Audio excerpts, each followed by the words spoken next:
là qu'il faut être surprenant, c'est là qu'il faut être tactiquement créatif, j'ai envie de dire, pour venir bousculer un peu les plans de base de l'équipe adverse. On verra qui y arrivera le mieux sur cette carte. En tout cas, Rouen, selon moi, part quand même favori face aux Bad Geeks de Bourgoin. On est parti à Dibou dans cette première carte. 3e BO5 de la soirée entre ECR et Bad Geeks. Let's go, on va partir. Voilà, en le mode domination, puisqu'il faut aller sur un point et récupérer les pourcentages. Et on va foncer. Attention à ne pas courir non plus. Tu nous l'expliquais tout à l'heure. Si ça court, c'est une élimination. Et on se prend pour le moment un 2 contre 1. Du côté des Bad Geeks, ça démarre mal. On est tout seul et il vaut mieux reculer, attendre. Il y a son fusil qui dépasse. C'est ça. Il n'en fallait pas plus pour faire le kill une fois de plus. Et une fois que c'est fait, on voit l'équipe de Rouen s'étaler sur la carte, s'épancher et du coup bonne chance pour venir détruire tout ça. Est-ce que c'est pas le moment de prendre les hauteurs, Pyro? Est-ce que c'est pas le moment de tenter des grenades, des Kobe? Parce que là malheureusement une fois que tu as les lignes, bonne chance pour venir déloger tout ça. Ouais, c'est clair. Alors là par exemple tu vois la position de Cantine qui a pris le laser, c'est la première fois qu'on GR, dis donc. Ouais, tout à fait. Le RG.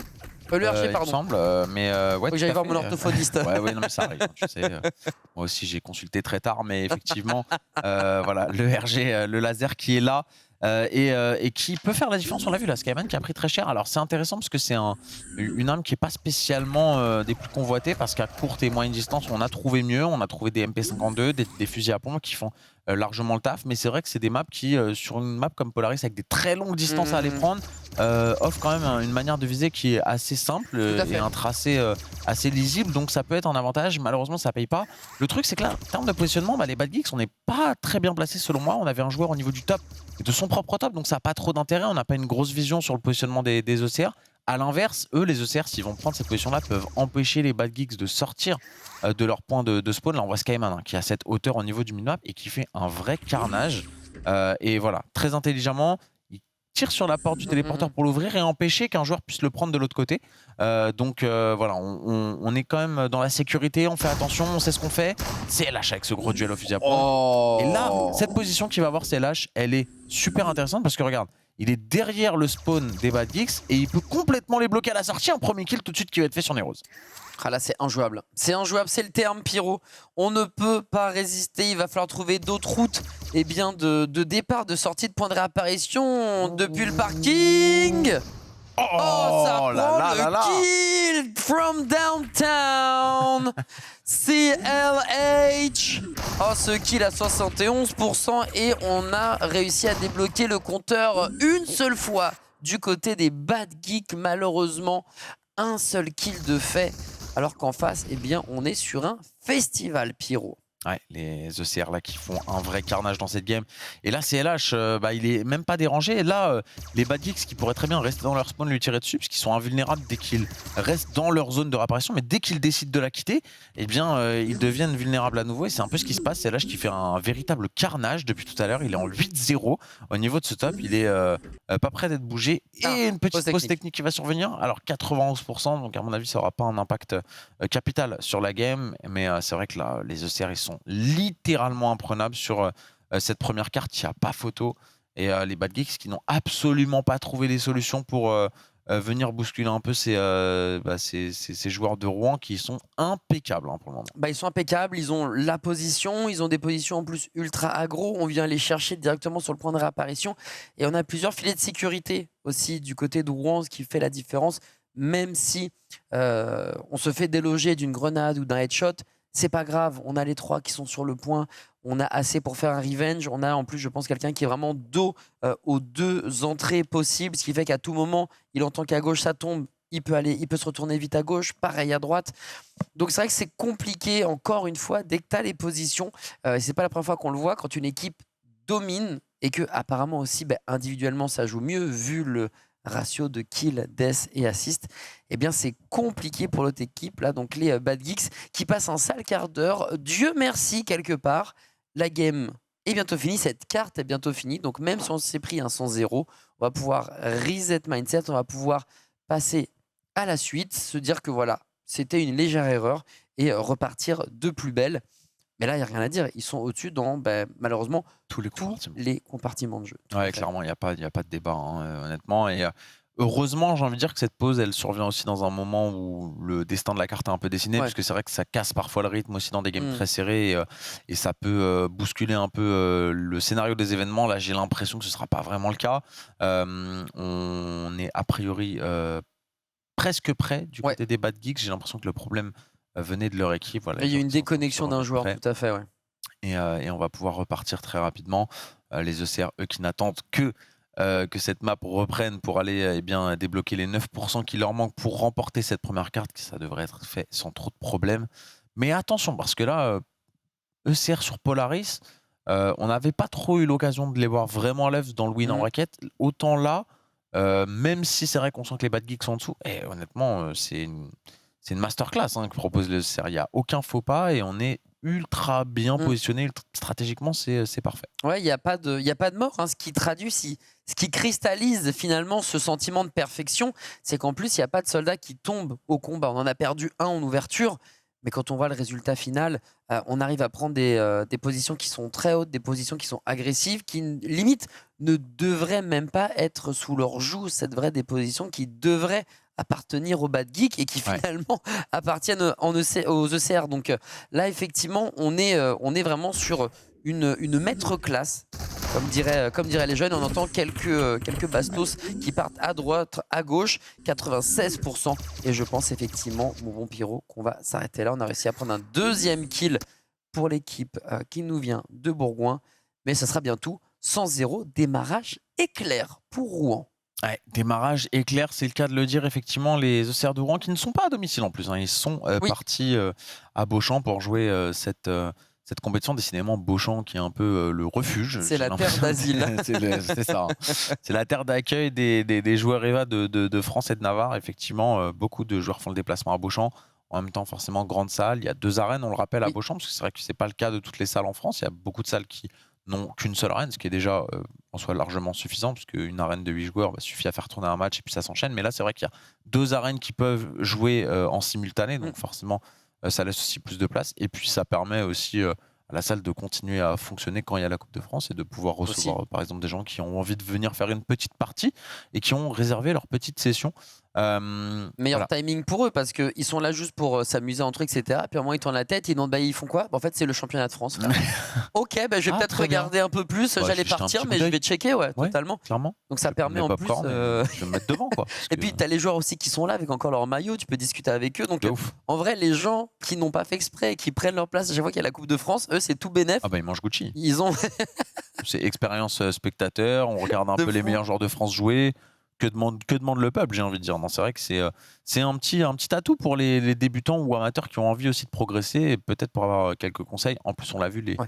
les joueurs pour le coup sont super sympas, tous Super très abordable. ouverts et ultra abordables. Donc ça doit être quand même assez profitable pour tous ces jeunes joueurs qui découvrent Eva. 1-0 pour les ECR de Rouen, les Bad Geeks dominés et dans une situation assez délicate parce que là, ils doivent faire leur preuve encore dans ce match, clairement. Ouais, c'est ça, c'est même pas. On a senti quelque chose, un démarrage, comme c'était le cas tout à l'heure pour l'équipe de Lyon, ou alors une Helios qui s'est bien passée pour nos amis du Havre. Non, là, c'est vraiment, tu as l'impression que ils se sont fait tellement emboucaner, tellement étouffés par l'équipe de Ouais, c'est Rouen qu'on n'a pas vraiment vu grand-chose. Donc en fait, limite, pour eux, le match démarre maintenant C'est ça. sur Helios.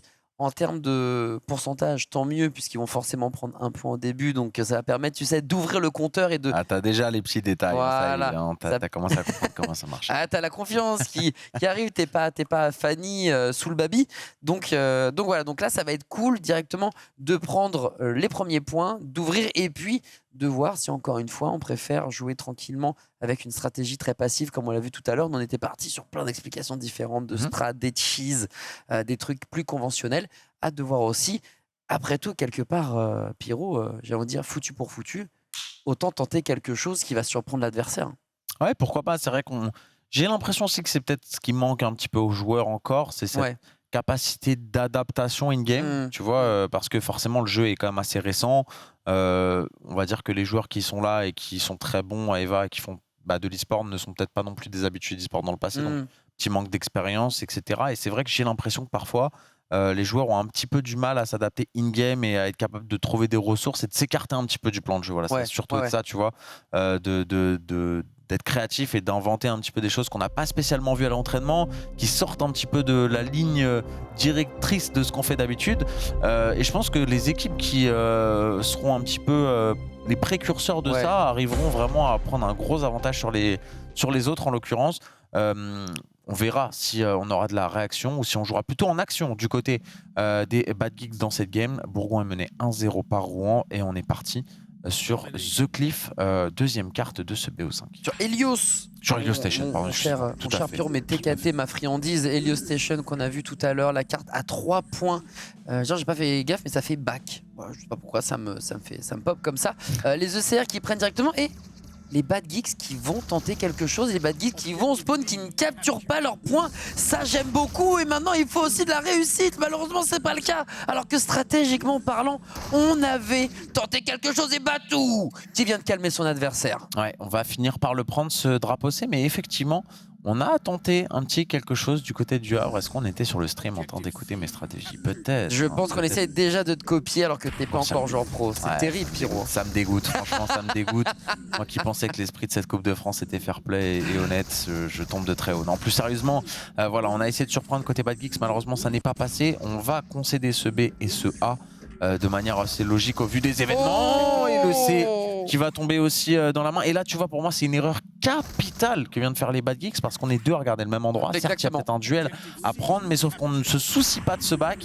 Et il y a forcément un problème soit dans la communication, soit dans l'organisation. Mais en tout cas, c'est une erreur de débutant qui punit ici les Bad Geeks et les ECR de Rouen qui vont pouvoir s'envoler avec cette tricap dans cette. C'est exactement ce que j'allais dire. Les deux joueurs regardent le même flanc. On sent qu'il y a un adversaire. On le sait, donc c'est très bien pour Revenge Kill.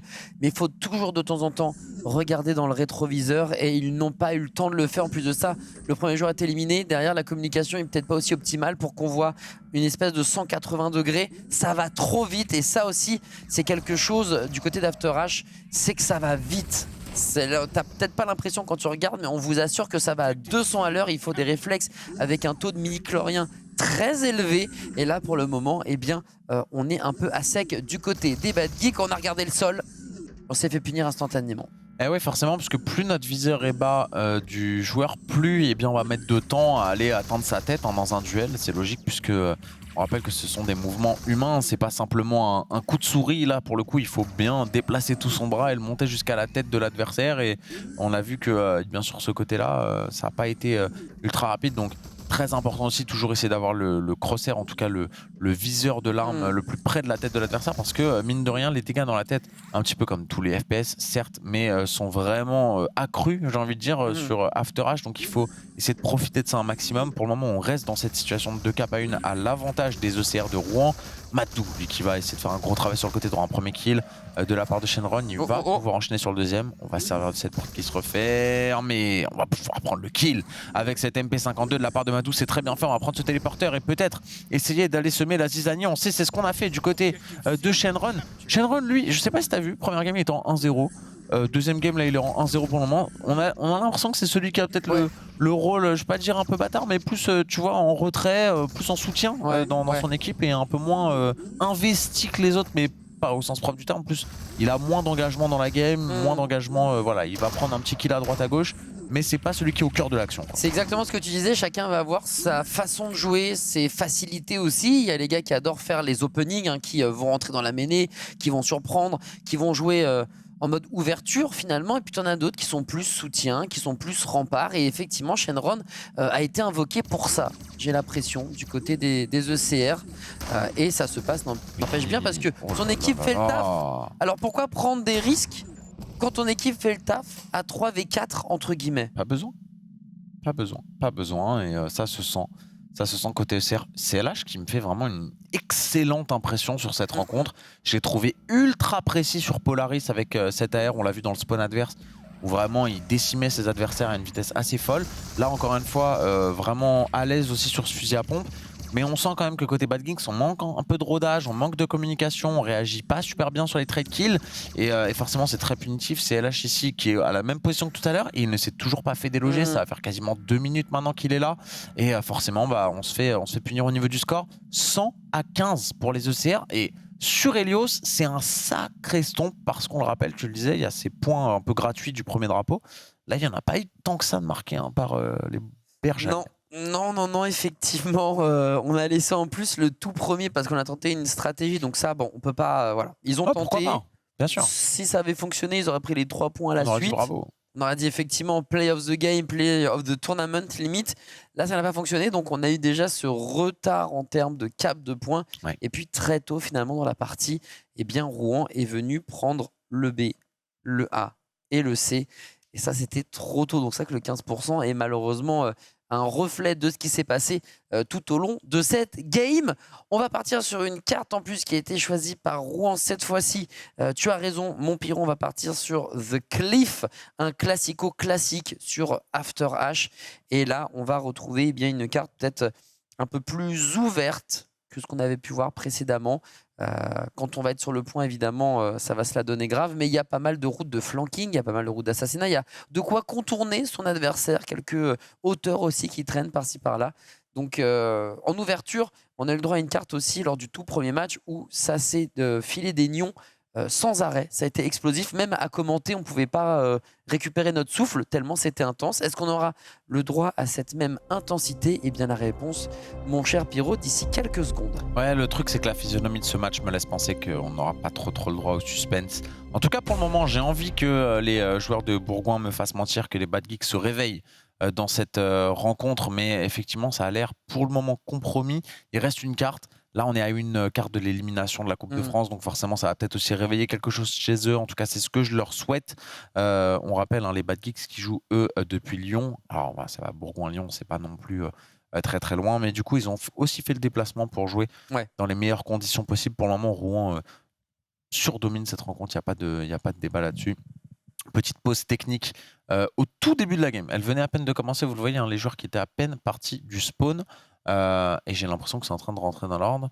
Si Neroz arrive à se mettre prêt, c'est chose faite. Donc il manque encore un petit joueur. Ça y est, let's go. Parfait, on va pouvoir repartir dans la game 10 petites secondes. Et on passe sur le gameplay 2-0 pour Rouen. The Cliff, attention au start qui va être déjà capital. Et on va voir si l'équipe de Rouen va prendre l'ascendant. On est parti sur CLH qui d'entrée a quand même un petit temps d'avance. Ouais, il a un petit temps d'avance sur ses adversaires. On sent que le start a été bien bossé. 3 kills d'entrée. Et les ECR qui vont tout de suite se diriger sur le point. Et encore une fois, la différence qui s'est créée assez vite ici, on l'a vu, mais CLH, intelligent, qui va couper le rush de son adversaire. Et là maintenant, on n'a plus qu'à se positionner, à prendre ses spots de prédilection et à attendre ses adversaires. Ouais, chacun a plus ou moins pris à kill finalement, on a avancé et puis encore une fois on n'a pas eu le temps finalement de répondre du côté des Bad Geeks. On a vu Stouff et il a même pas eu le temps de regarder à droite ce qui se passait sur son épaule, qu'il était déjà vaporisé par son adversaire. Oh, le Warden. Alors le Warden, c'est alors pour te donner un ordre d'idée, c'est un nouveau gun qui arrive assez récemment sur le jeu, qui est extrêmement peu joué, mais qui a un des time to kill le plus bas du jeu, mais qui est assez dur à utiliser, comme tu le verras sûrement dans cette game. Je suis content de le voir en tout cas. Et ils ont aussi décidé de sortir l'Atlas, le sniper pour Stouff.